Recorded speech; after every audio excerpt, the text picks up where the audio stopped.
Assalamualaikum warahmatullahi wabarakatuh. Bismillahirrahmanirrahim. Alhamdulillahi rabbil alamin, wassalatu wassalamu ala rasulillah wa ala alihi wa sahbihi ajma'in, amma ba'du. Baik, Alhamdulillah, pada pagi ini kita bertemu dan kita baca hari ini surah Yunus bermula dari ayat 71. A'udzu billahi minasy syaithanir rajim.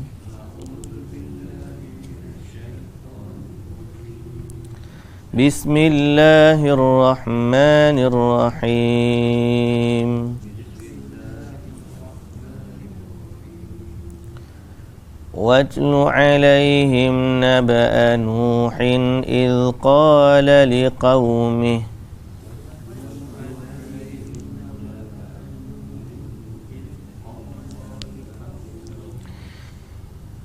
إذ قال لقومه يا قوم إن كان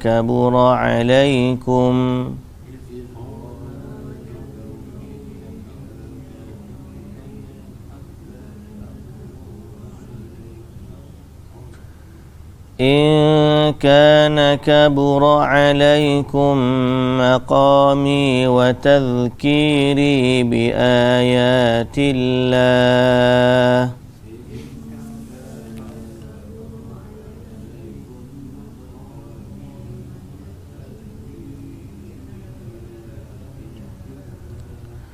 فعلى الله توكلت فأجمعوا أمركم وشركاءكم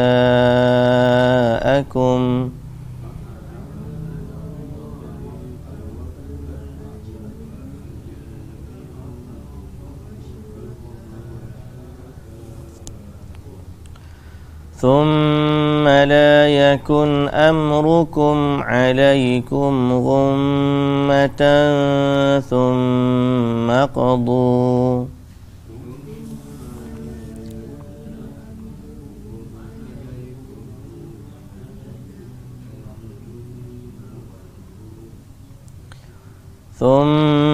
قضوا إلي ولا تنظرون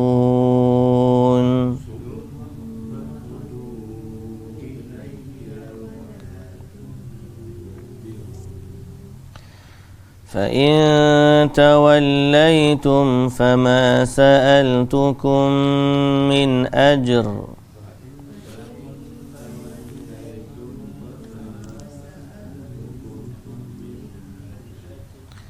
إن أجري إلا على الله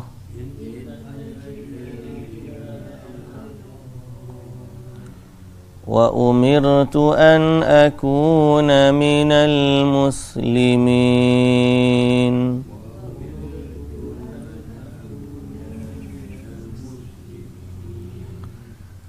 فكذبوه فنجيناه ومن معه في الفلك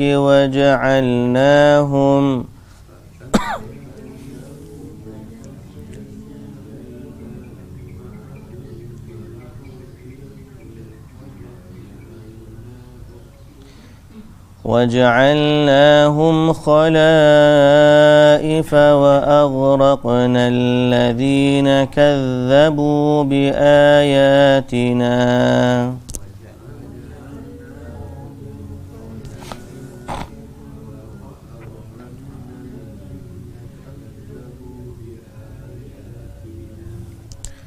فانظر كيف كان عاقبة المنذرين.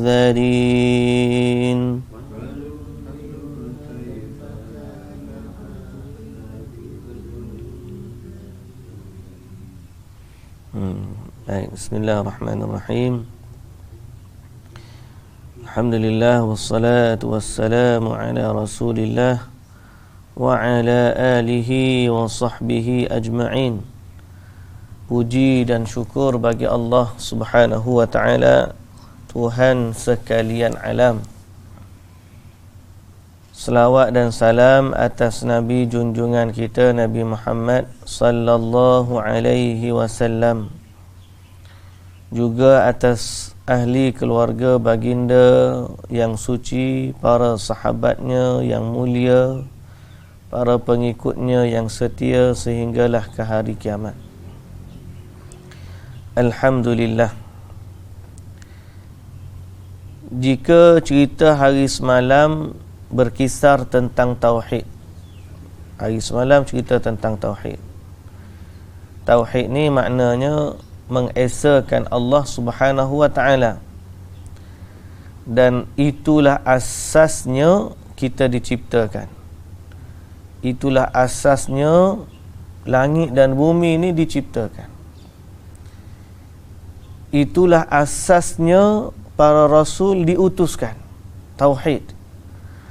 Itulah asasnya adanya syurga dan neraka, adanya dosa dan pahala, adanya dunia dan akhirat. Tidak lain dan tidak bukan, dia berkisar tentang tauhid kepada Allah Subhanahu wa taala. Jadi Allah Azza wa Jalla, dia Tuhan, berhak disembah, dia yang menciptakan dan tidak ada sekutu baginya.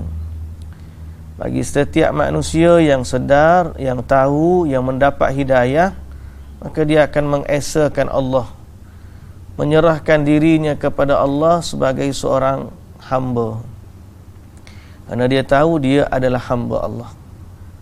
Sebab tu kita kata dalam cerita Al-Isra' wal Mi'raj, Nabi SAW dibawa berjalan ke atas langit untuk melihat kekuasaan Allah sebagai Tuhan pemilik sekalian alam. Jadi Nabi SAW dah tengok dah, dan Nabi sebagai Rasul yang benar, Siddiq, telah pun menyampaikan kepada kita apa yang dia tengok. Ni, dia tengok langit 7 lapis. Dia tengok setiap langit tu, waktu nak naik dari langit ke langit kena minta izin, ada malaikat penjaganya. Dia tengok ada Nabi yang duduk di setiap langit. Dia berjalan dengan malaikat Jibril, dan dia tengok Jibril pada rupanya yang asal. Dia tengok Sidratul Muntaha.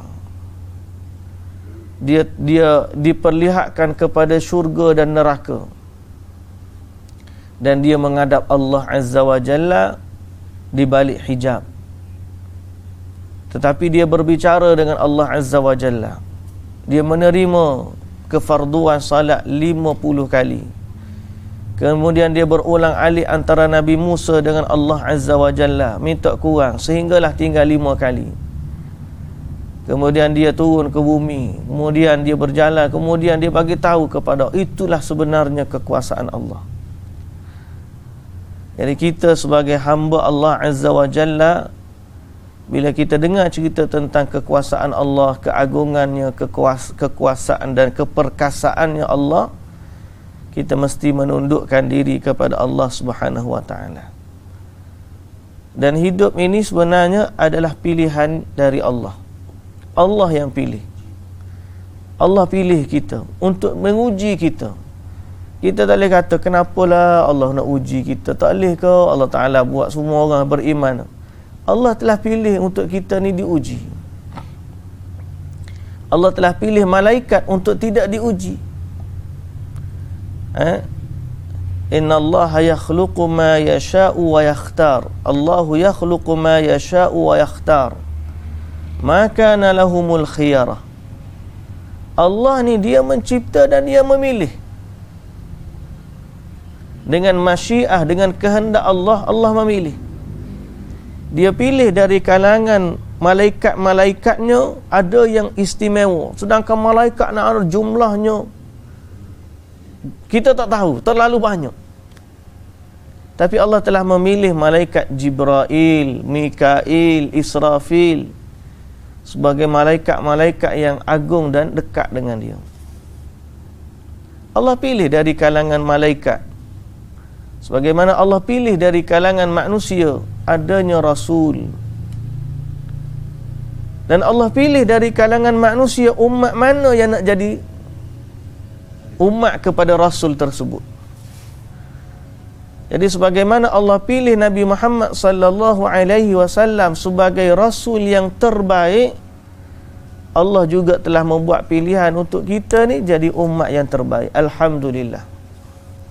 Alhamdulillah. Alhamdulillah. Jadi tinggal lagi kita sebagai manusia ni, bagaimana kita berinteraksi dengan pilihan Allah. Allah dah pilih kita sebagai umat yang terbaik. Maka bagaimana kita menghargainya, bagaimana kita mensyukurinya, dan bagaimana kita boleh jadi sebenar-benarnya umat yang terbaik.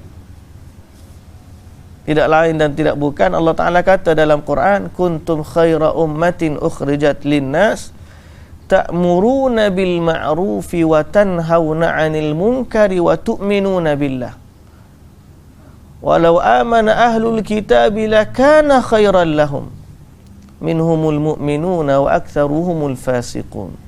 Kamu umat terbaik. Pasal sifat kamu tu'minuna bil ta'muruna bil ma'ruf. Kamu ni umat yang buat benda ma'ruf.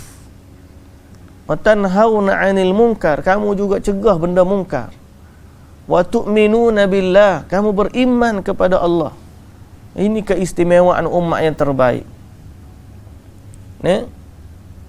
Walau amana ahlul kitab lakana khairan lahum.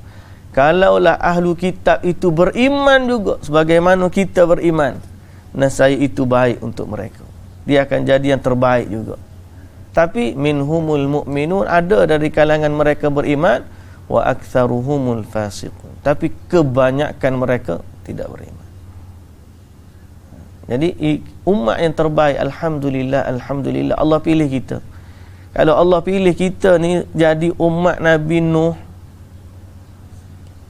80 orang aja naik kapal. Majoriti habis. Tak tahu kita ni duduk atas kapal aku duduk bawah. Ada 80 orang naik kapal. Kita ni tak tahu duduk mana kalau diciptakan. Alhamdulillah Allah pilih sebagai umat Nabi Muhammad sallallahu alaihi wasallam. Maka Allah ni dia memilih. Pilihan utamanya pada Allah Azza wa Jalla. Tetapi Allah Subhanahu wa taala juga berkehendak untuk menguji kita sebagai hamba dia. Dia test kita. Wa hadainahun najdain. Dia bagi kepada kita, tunjuk kepada kita dua jalan. Jalan kebaikan dan jalan keburukan.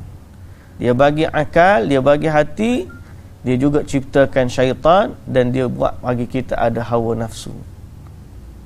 Manusia diuji oleh Allah Subhanahu wa taala. Jadi tugas Nabi menyampaikan kepada kita. Dan tugas kita juga menyampaikan dari Nabi. Cuma waktu nak menyampaikan itulah cabaran yang terbesar. Itu dalam menyampaikan dakwah kepada umat manusia. Diuji. Sebagaimana hari ni manusia juga diuji. Tapi kita ni bagaimana ujian kita tu tergantung. Kadang-kadang kita diuji dengan kesenangan sehingga kita tak buat kerja dakwah. Kita tak buat kerja dakwah. Kita diuji dengan kesenangan. Kita lupa nak ajak orang kepada Allah. Pasal semua orang dah senang. Ujian juga tu. Nabi dulu diuji dengan kesusahan, dengan peperangan senjata. Tujuannya ta'muruna bil ma'rufi wa tanhauna 'anil munkari wa tu'minuna billah. Nak ajak orang beriman kepada Allah, nak suruh orang baik, nak cegah daripada benda mungkar. Tu kerja utama kita. Tapi oleh kerana kita diuji dengan kesenangan, kita tak nampak dah nak ajak orang menyembah Allah. Kerja kita makan gaji je. Walaupun kita ni ada orang tu baik dengan kita, ada orang tu rapat dengan kita, keluar makan sekali, kerja sekali, bermusafir sekali, tapi kita tak pernah sebut kepada dia tentang Allah Azza wa Jalla. Pasal apa? Minda kita kerja je. Itu ujian juga. Tapi kalau ada orang sambil-sambil kerja, dia teringat kepada Allah, dia ajak kawan dia menyembah Allah dan sebagainya. Dalam kita ni pun pasal orang panggil one way communication ni mudah lah. Kalau ada orang nak argue dengan kita, payah juga. Seperti itulah dia cabaran. Allah telah pilih seorang tu dengan kedudukannya masing-masing. Kerja ni, ni mad'u kamu adalah orang pejabat.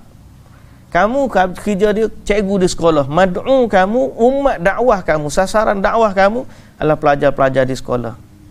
Kamu belajar agama. Medan kamu di masjid, di surau ataupun di program-program dakwah dan sebagainya.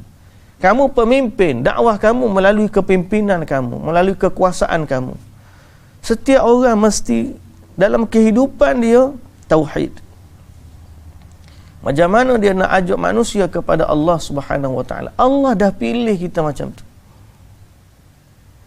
Cuma cabaran dia adalah Allah Taala nak tengok dia pun dengan pilihan dia juga dia bagi cabaran kepada kita. Sama ada orang ni, hamba dia ni nak tetap di atas jalan iman dan dakwah ataupun dia hanya berpada dengan apa yang Allah bagi kepada dia dari sudut harta dunia dan seumpama dengannya. Nah, Allah tak jadikan semua kita ni sama belaka dak. Padahal kita ni kalau kira cita-cita, berapa ramai orang ni dia bekerja sesuai dengan cita-cita dia. Tak ada. Boleh jadi tak ada kali.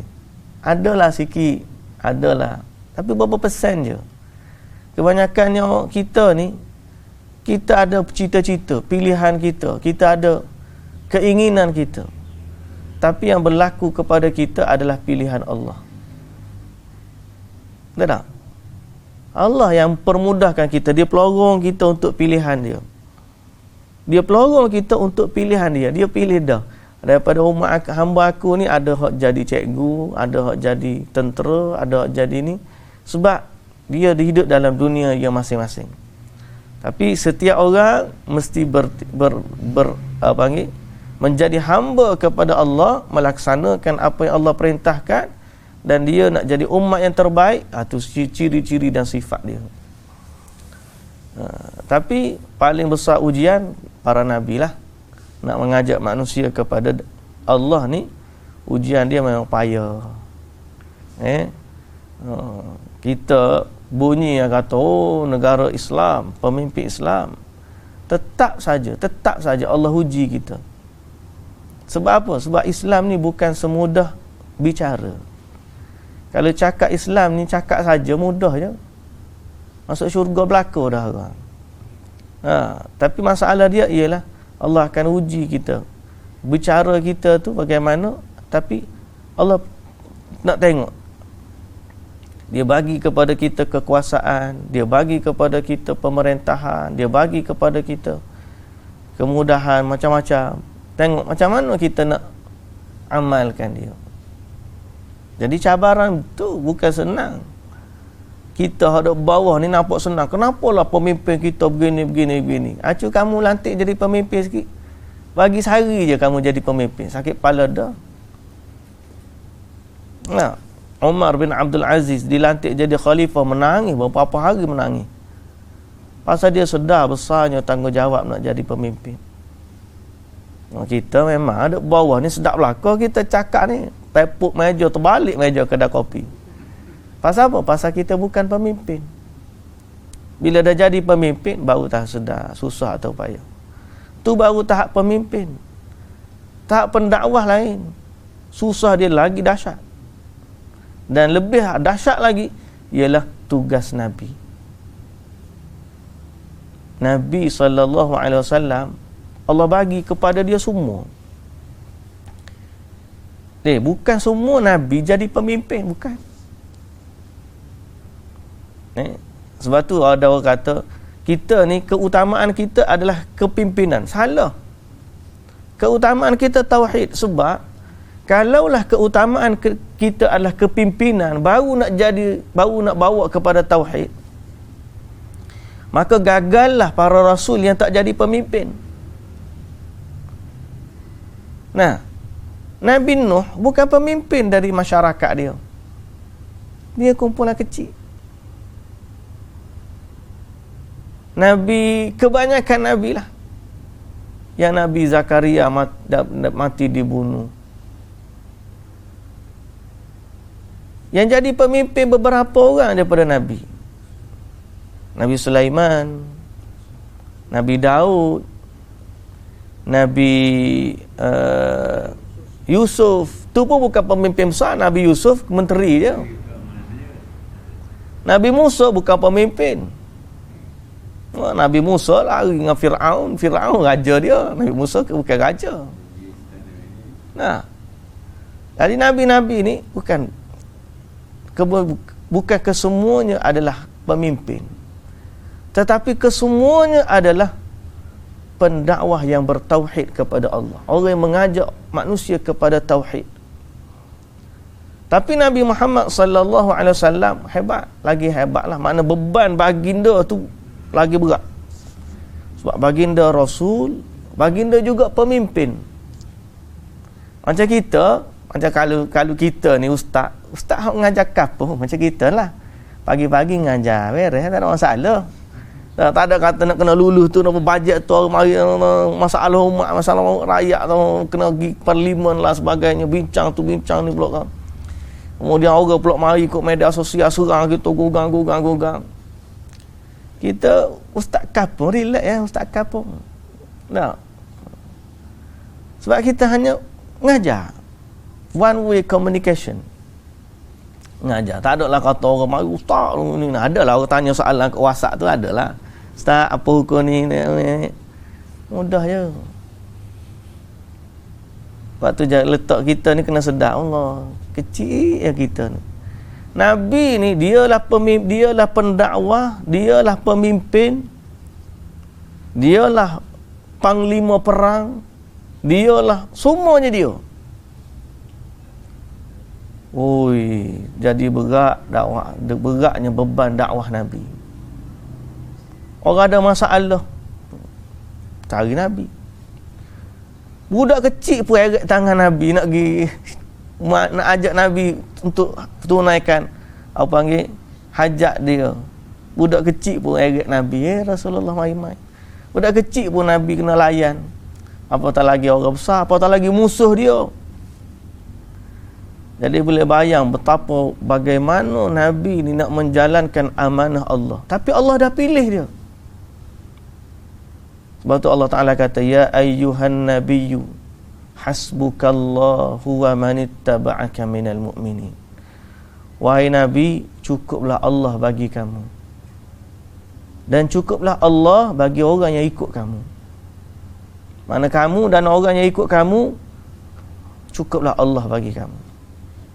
Maka Nabi kata hasbunallahu wa ni'mal wakil. Beban berat, Nabi ni beban berat. Tapi cukuplah Allah bagi Nabi. Dan Allah bagi kisah-kisah Nabi lain kepada Nabi Muhammad sallallahu alaihi wasallam untuk dia faham bagaimana sebenarnya beban dakwah ini dan bagaimana perlunya kembali dan merasa cukup dengan Allah Subhanahu wa taala. Okey. Sebab tu Nabi kata, dia cukup ni, masalah cukup ni.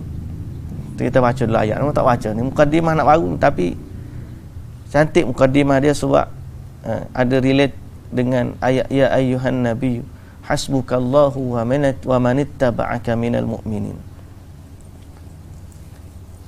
Kita dok kata hasbiyallah la ilaha illahu alaihi tawakkaltu wa huwa rabbul arsyil azim. Kalimah hasbi itu orang dok hasbi rabbi jallallah. Tu tak ada dalam sunnah, tak ada dalam hadis, tak ada. Ada hasbiyallahu la ilaha illahu alaihi tawakkaltu wa huwa rabbul arsyil azim. Ada hasbunallahu wa ni'mal wakil. Orang duk nyanyi nasyid itu ma fi qalbi ghairullah nur Muhammad sallallahu. Dia mari nur Muhammad tu gak. Takut dia ada i'tiqad dia dengan nur Muhammad. Tapi kita ni kita kata hasbunallahu wa ni'mal wakil, cukuplah Allah bagi kita. Baik. Ayat hari ni ada kaitan dengan hal kita sebut tadi. Allah Taala kata Watlu alaihim naba'a Nuh, dan ceritakanlah kepada mereka tentang kisah Nabi Nuh. Watlu alaihim naba'a Nuh, ceritakan kepada mereka perihal Nabi Nuh. Idh qala liqaumihi, ketika mana dia berkata kepada kaumnya, ya qaumi, wahai kaumku, in kana kabura alaikum maqami wa tadhkiri bi ayatillah, sekiranya kedudukan aku dalam kalangan kamu dan peringatan yang aku berikan kepada kamu dengan ayat-ayat keterangan Allah itu menjadi keberatan kepada kamu. In kana kabura alaikum, kalau berat bagi kamu, kalau berat bagi kamu. Apa yang in kana kabura alaikum, kita terbalikkan terjemahan tu sebab dia lebih tali dengan ayat asal. In kana kabura alaikum, kalaulah menjadi keberatan kepada kamu, maqami, kedudukan aku, wa tadhkiri bi ayatillah, dan peringatan yang aku berikan kepada kamu dengan ayat-ayat Allah. Kalau kamu tak suka apa yang aku kata, kalau kamu rasa terbeban dengan ayat-ayat Allah yang aku baca, fa'alallahi tawakkaltu, maka aku berserah diri kepada Allah, aku bertawakal kepada Allah.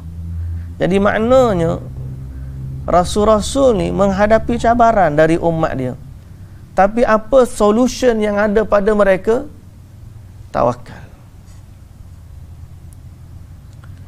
Fa'ajmi'u amrakum wa syuraka'akum, aku ada Allah yang aku bertawakal kepadanya, maka kamu panggillah Tuhan-Tuhan kamu. Fa'ajmi'u amrakum wa syuraka'akum, oleh itu tetapkanlah keazamanmu serta sekutu-sekutu kamu, yakni Tuhan-Tuhan yang kamu sembah tu, untuk melakukan rancangan jahat kamu terhadapku. Jadi kalau kamu tak suka, panggillah hak apa yang kamu rancang nak buat kepadaku, buat okay. Thumma la yakun amrukum alaikum ghummah, kemudian janganlah hendaknya rancangan jahat kamu itu kamu jalankan secara sembunyi-sembunyi. Tak payah sembunyi. Kalau kamu nak buat jahat kepada aku, buat. Tak payah kamu nak sembunyi-sembunyi buat rancangan. Aku, kita kira macam isytihar perang nak.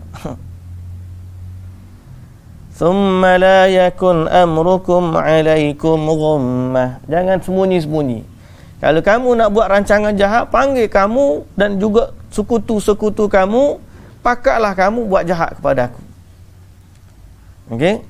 Thumma qudu ilayya, sesudah itu bertindaklah ke atasku.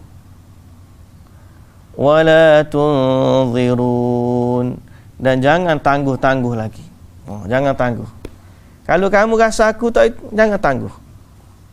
Maknanya Rasul dia tidak berhenti daripada kerja dakwah dia. Ini makna dia. Walaupun mereka tak setuju dengan dakwah Rasul, tapi sifat dakwah ni jalan terus. Okay? Sifat dakwah jalan terus. Apa yang kamu nak buat tentang kepada aku, buat. Tapi seakan-akan Nabi Nuh ni kata, aku ada Allah yang melindungi aku. Kita tak boleh nak halang orang buat perancangan jahat terhadap Islam. Sebab itu keyakinan dia. Kita tak boleh nak halang. Dia akan buat kerja dia. Dia akan rencanakan rancangan dia. Sebab pada dia itu kebenaran bagi dia. Kalau dia rasa benda tu salah, dia tak akan buat. Tapi pada dia itu kebenaran untuk dia.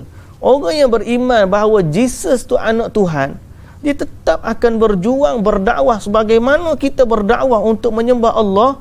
Dia akan berdakwah supaya orang akui Jesus tu anak Tuhan. Kita tak boleh nak halang. Sehingga Nabi Nuh kata, buatlah yang kamu nak buat, jangan sembunyi-sembunyi. Okey? Wala tunzirun, jangan kamu tangguh-tangguhkan. Fa in tawallaitum fama sa'altukum min ajr. Okey? Oleh itu jika kamu berpaling membelakangkan peringatanku, maka tidaklah menjadi hal kepadaku, kerana aku tidak meminta sebarang balasan daripada kamu mengenai ajaran agama Allah yang aku sampaikan itu. Tak ada kisah. Aku tak rugi apa. Kalau kamu berpaling, aku tak rugi apa. Aku pun tak minta daripada kamu balasan. In ajriya illa ala Allah. Tujuan Nabi Nuh menyampaikan risalah kerana Allah. Urusan dakwah ni bukan sebab aku dengan kamu. Urusan dakwah aku sebab antara aku dengan Allah. Allah telah pilih dia jadi rasul, maka dia menjalankan amanah sebagaimana Allah perintahkan. Kamu nak beriman ke kamu tak beriman, itu bukan urusan dia. Inilah yang kena ada dalam jiwa setiap pendakwah. Wa umirtu an akuna minal muslimin, dan aku diperintahkan, okey, supaya menjadi dari kalangan orang-orang Islam, yakni yang berserah diri bulat-bulat kepada Allah. Jadi bila cerita Nabi Nuh ni alaihi salam, Allah Taala ceritakan kepada Nabi Muhammad sallallahu alaihi wasallam. Ini sebahagian daripada cara Allah Ta'ala nak bagi ketenangan kepada Nabi. Sebagaimana kamu diuji, begitulah Rasul-Rasul dahulu diuji. Tapi dakwah ni jalan terus. Mereka akan buat apa yang mereka nak buat. Tapi fa'alallahi tawakkaltu. Aku ada Allah yang melindungiku. Di sinilah seorang Muslim mesti menguatkan hubungan dia dengan Allah Azza wa Jalla. Okay? Berlepas diri dari kesyirikan, berlepas diri dari jalan-jalan syirik, berlepas diri daripada perbuatan dan amalan orang kafir. Jangan kita duduk sekali dengan dia pula, masalah nanti. Qul ya ayyuhal kafirun la a'budu ma ta'budun wa la antum 'abiduna ma a'bud wa la ana 'abidu ma 'abadtum wa la antum 'abiduna ma a'budu lakum dinukum waliyadin. Kita dah sebut dah sebelum daripada ni, inni bari'um mimma a'malu wa antum bari'una mimma a'malu wa ana bari'um mimma ta'malun. Aku berlepas diri daripada apa yang kamu lakukan. Semua gerak kerja mereka untuk agama mereka, kita berlepas diri. Jangan kita pula bersama dengan mereka. Sebagaimana mereka berlepas diri daripada agama kita. Tapi tetap saja mereka akan usaha, kita pun akan ada usaha kita. Yang penting kita ada Allah. Itu dalam medan dakwah, begitu sifat dia. Okay? Tapi jawapan dia ialah bertawakal. Serahkan urusan ni kepada Allah. Cabaran tu tetap mari. Okay? Walaupun kisah ni biasa dah kita dengar. Cerita Nabi Nuh ni kita dengar sebagai cerita dia dalam bentuk kisah perjalanan dia. Tapi highlight ayat yang kita nak highlight pada hari ini ialah bagaimana sifat tawakal dan berserah diri seorang Nabi kepada Allah dalam menghadapi ujian umat dia. Sebab tu kita juga kena kata begitu. Dan jangan bergantung kepada makhluk. Jangan bergantung kepada makhluk. Sifat cukup ni cukup, dipanggil al-hasbu. Al-hasbu ni cukup, cukup. Cukuplah. Maknanya kita ni kalau dengan ada dia ni cukup dah. Tak perlu dah kepada orang lain. Sifat bergantung. Okay? Sifat cukup ni hanya ada pada Allah. Kita ni yang mencukupi kita Allah. Alaisallahu bikafin abdah, Allah Ta'ala kata. Alaisallahu bikafin abda. Bukankah Allah sudah cukup dengan hamba-Nya? Maknanya Allah tu cukup dah bagi kita.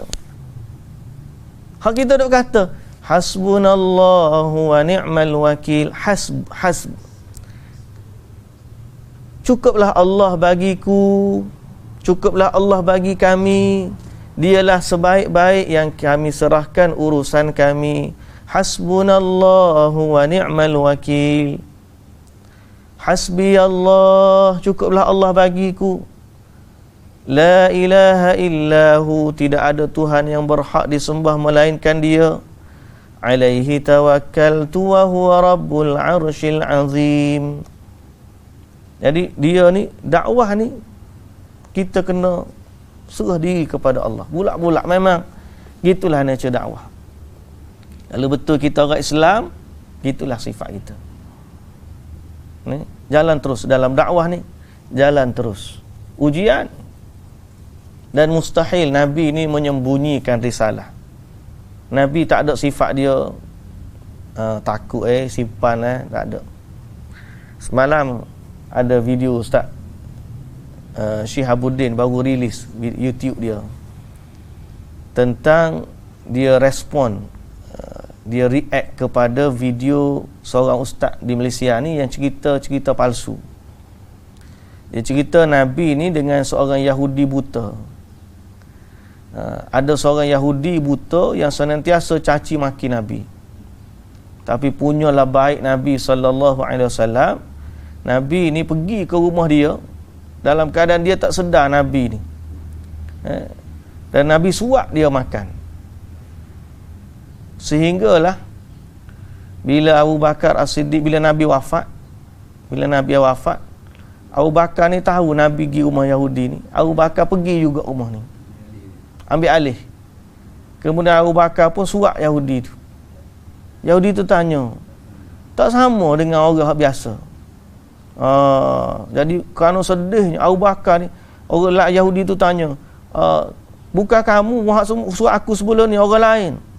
Abu Bakar kata, tak, akulah, aku hak semua. Bukan kamu, mana hak orang semua hak suap aku? Dia kata, orang suap kamu tu dah tak ada dah. Sedihnya Abu Bakar, tak boleh nak sebut nama Nabi, sedih tak Nabi mati. Kemudian bila dia kata lain. Apa yang lainnya? Orang tu dia mari, dia akan bersihkan dulu makanan, dia akan lembut-lembutkan dulu makanan, barulah dia suap kepada aku makanan hak dah lembut tu. Maknanya Abu Bakar ni tak lembutkan tu, Abu Bakar suap.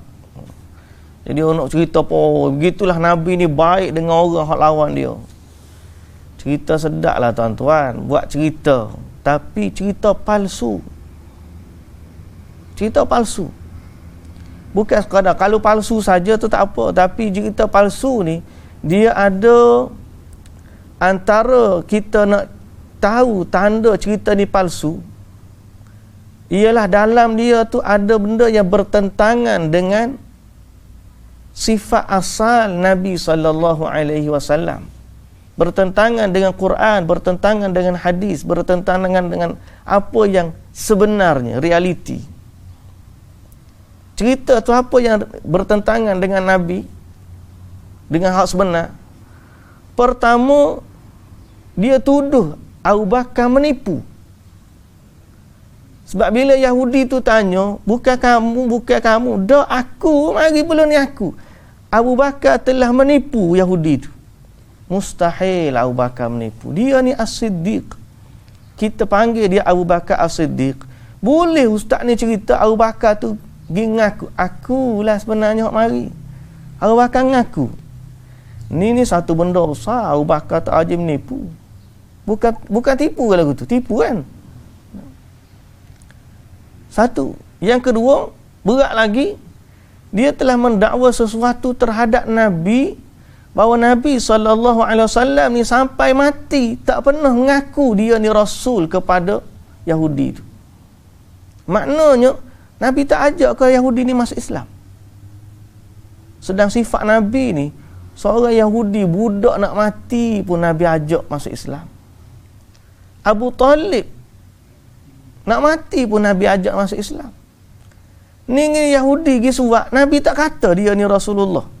Nabi ni bukan nak buat baik ke orang. Tugas Nabi utama ni dakwah. Mustahil Nabi tak dakwah kepada Yahudi tersebut. Dan mustahil Yahudi tu tak kenal dia Nabi. Jadi cerita sedap, tapi bila kita tengok bagaimana para ulama menapis cerita, kita tahu mustahil sifat Nabi ni dia tak ajak orang untuk Islam. Mustahil. Bukan sifat Nabi. Sebab sifat Nabi, dakwah ni jalan terus. Bukankah sifat Nabi tu antaranya tabligh, menyampaikan. Jadi tak logik siapa Nabi mati, Yahudi tu tak tahu pun dia ni Nabi. Nah, maknanya Nabi tak pernah ajak kau dia masuk Islam. Nah, Nabi tak pernah ajak, mustahil. Seolah-olah Nabi buat baik hanya kerana kemanusiaan. Nabi SAW, kemanusiaan ni nombor 2, nombor 3, nombor bawah.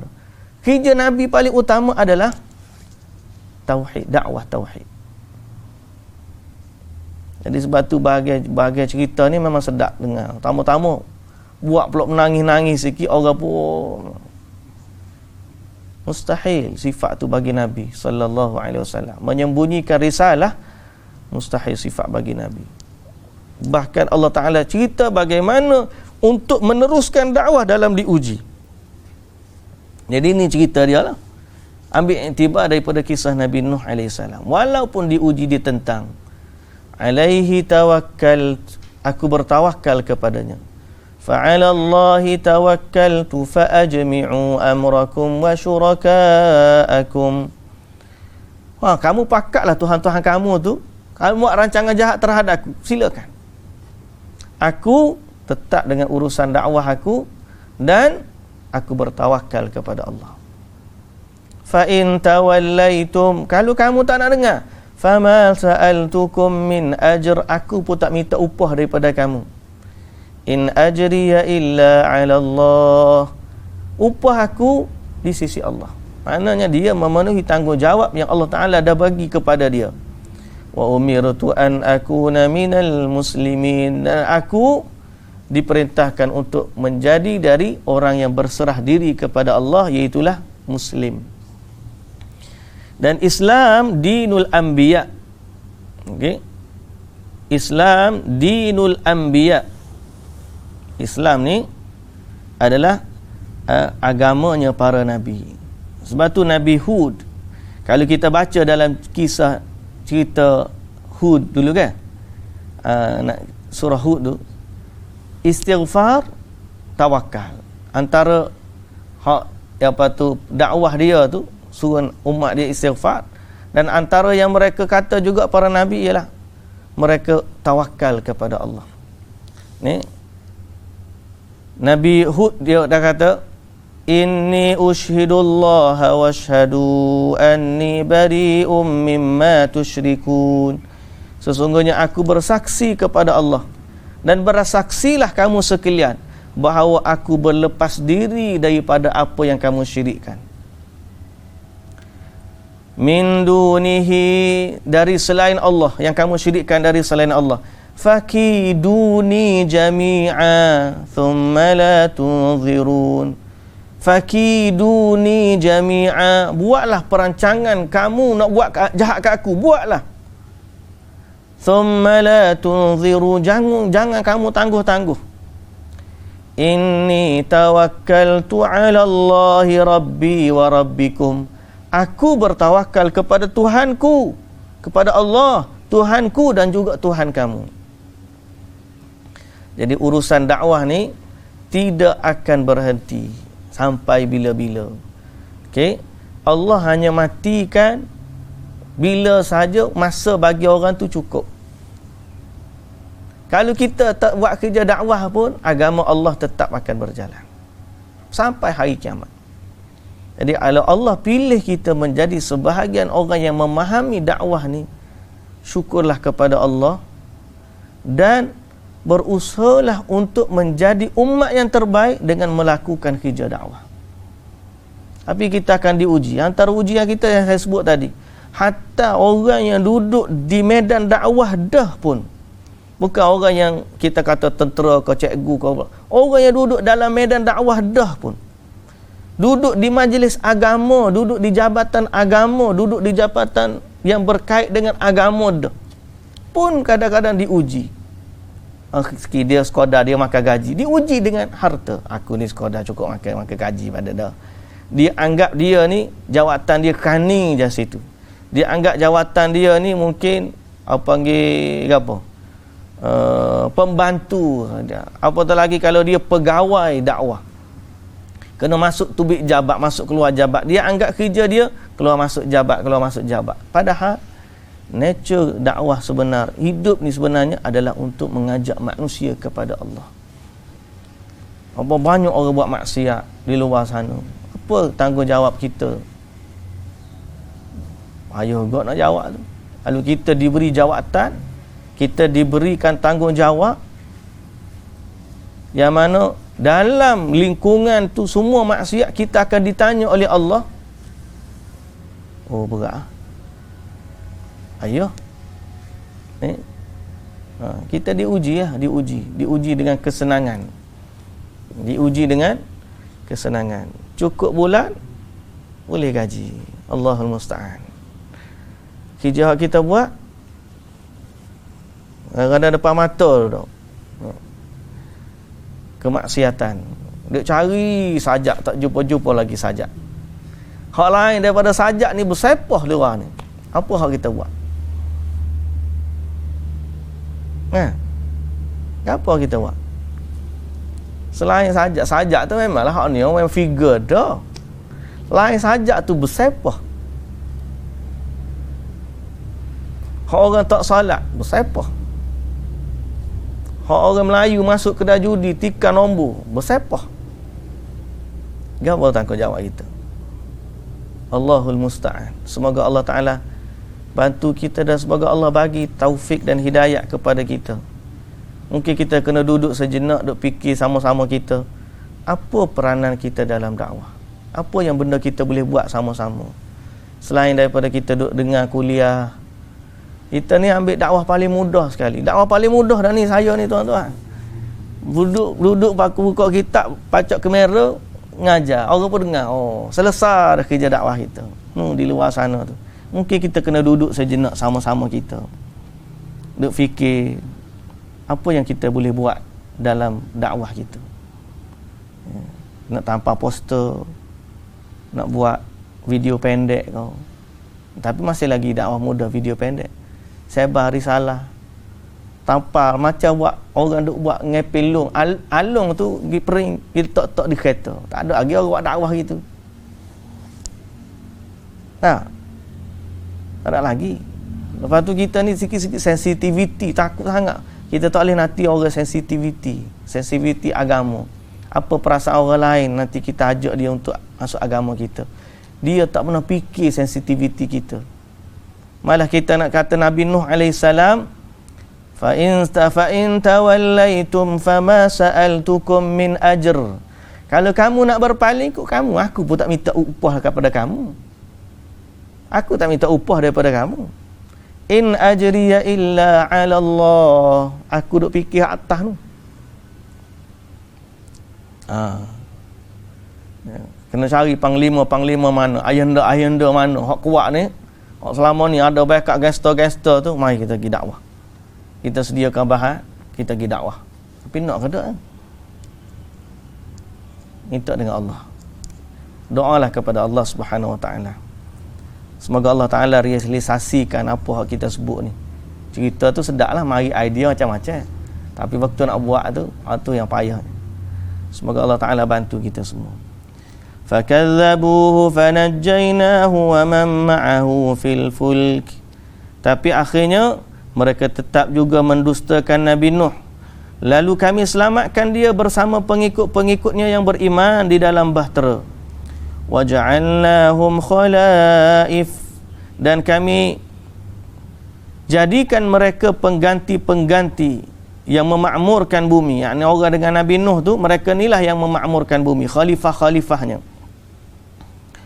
wa aghraqna alladhina kadzabu biayatina, dan kami tenggelamkan orang-orang yang mendustakan ayat-ayat kami dengan banjir dan taufan sehingga punah ranah semuanya. Fanzur kaifa kana aqibatul munzirin, maka lihatlah bagaimana kesudahan orang-orang yang mendustakan ayat-ayat kami setelah diberikan amaran. Jadi ingatlah, kita ni sebenarnya umat dakwah. Setiap kerja, setiap kita kena ada usaha dakwah sekadar kemampuan masing-masing. Buatlah. Jangan kita fikir kita tak ada kaitan dengan dakwah. Dakwah ni kerja ustaz je. Dakwah ni nak ajak orang buat baik, kerja ulama-ulama je. Jawapan dia tak. Jawapan dia kerja setiap orang Islam. Sebab apa? Nabi SAW kata, balighu anni walau ayah, sampaikan dariku walau satu ayat. Dan kuntum khaira ummatin ukhrijat linnas. Okay. Jadi siapa dia, tapi hukum dia fardu kifayah. Fardu kifayah. Kalau dalam benda tu tak ada langsung orang tegur, semua orang berdosa. Wal takum minkum ummatun yad'una ilal khair, kena ada satu kumpulan daripada kalangan kamu yang menyuruh kepada kebaikan. Ya'muruna bil ma'rufi ya'muruna bil ma'rufi wa yanhauna 'anil munkar, yang suruh benda ma'ruf, yang cegah benda munkar. Wa ulaika humul muflihun, mereka itulah orang-orang yang beruntung. Jadi kena ada lah. Kena duduk sejenak fikir. Banyak dah, bukan kita kata tak ada, alhamdulillah banyak dah orang yang berbuat dakwah di atas kapasiti mereka masing-masing. Ada orang beli buku hadiahkan kepada sahabat dia, ada orang tanpa poster, ada orang share dalam Facebook dia benda-benda yang baik dan sebagainya. Alhamdulillah lah bagi mereka yang sudah buat kerja dakwah. Tapi sebenarnya kita nak sebut luas lagi, medan dakwah ni masih luas lagi, yang kita hanya berdakwah kepada kalangan kita.